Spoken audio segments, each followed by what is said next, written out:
Hi there, it's Alex Newton from K-lytics with the Kindle market trends for August 2016.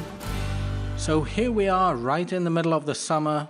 I know many of us, at least me, feel more like the dog here in the picture than about their publishing career and writing a book.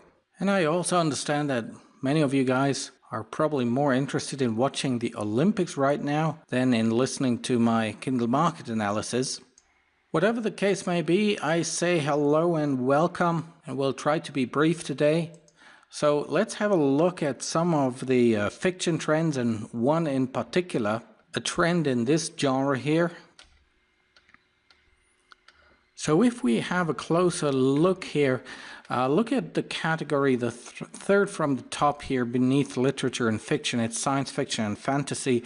It's the third highest selling one on Kindle.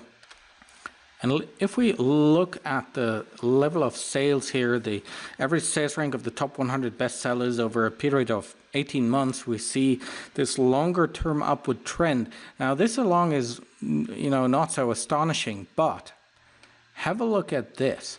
This is the price development of the top 100 sci-fi and fantasy titles from January 2015 all the way up to July 2016. And we see this long-term upward trend. And this is really amazing because, many Kindle genres have seen a huge price pressure. Now, of course, this is the top end of the market, the top 100, but still, this is a phenomenal price increase. We haven't seen any such trend in any other genre, at least not to that extent. So if we hop over here to the Amazon bestseller list right now and look into sci-fi and fantasy, we currently obviously see a lot of Harry Potter, lots of shade of vampire, these sort of things, but also quite a number of indie science fiction novels and fantasy novels. Now, one factor that did help this price development here, at least on first sight, may have been the fact that, J.K. Rowling managed to get her Harry Potter complete collection selling at $56 into the top 100 here. But see, even if I take that out, then the average price this month would still be at $5.85, would still be the highest point in this graph. So hopping over in our K-lytics Premium Mastermind group, in our closed group, we just had a huge discussion on this going on amongst a couple of members. Now I did a bit more digging here, and another interesting observation was that here Amazon Digital Services as a publisher is 30%, then the Pottermore publishing firm by J.K. Rowling 10%, and then we have all these small imprints. Actually, the names of the big five only appear twice, so it's really an indie small print, small publishing houses dominated genre, which makes it very interesting. So if you have any ideas, what the sci-fi and fantasy authors do right here, or the publishers with the pricing, do let us know and join the discussion here in the video post. Would be great to hear what you think or know about it. So fiction in general continues to go really strong compared to non-fiction on Kindle. Well, also many good non-fiction genres, but it's much more volatile, obviously. And one genre we want to have a brief look at is MTS. Correct, mystery thriller suspense. So mystery thriller suspense is the second highest selling genre on Kindle, and over the last 6 months we see here this slight uptrending corridor.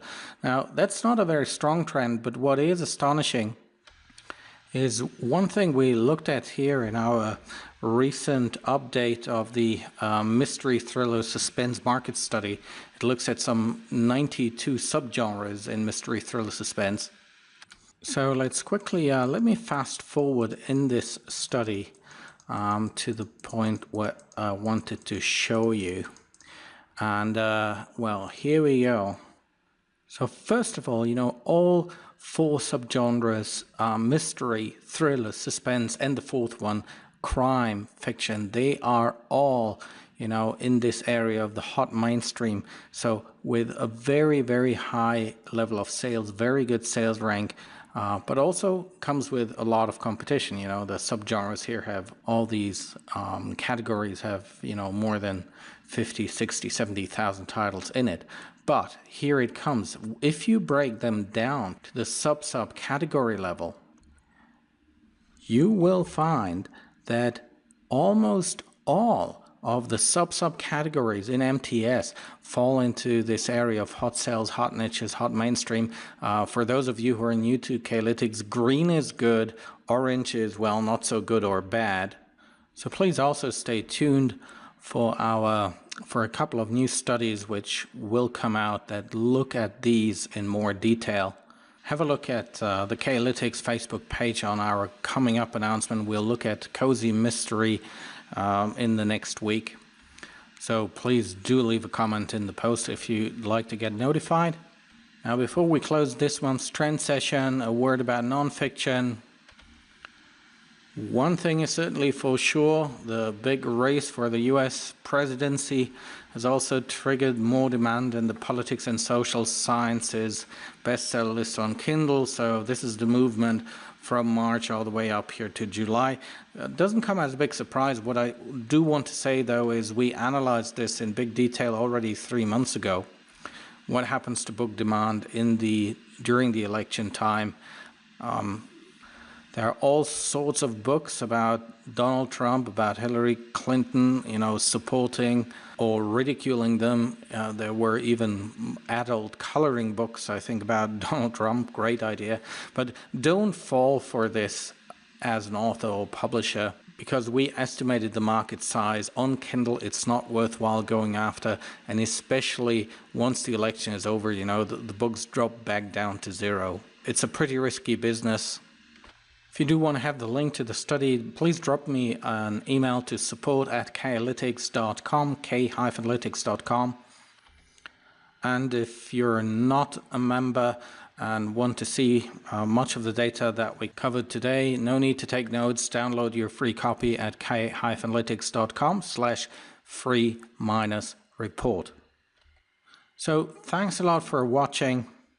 Enjoy summer, enjoy the Olympics, enjoy your publishing or writing projects.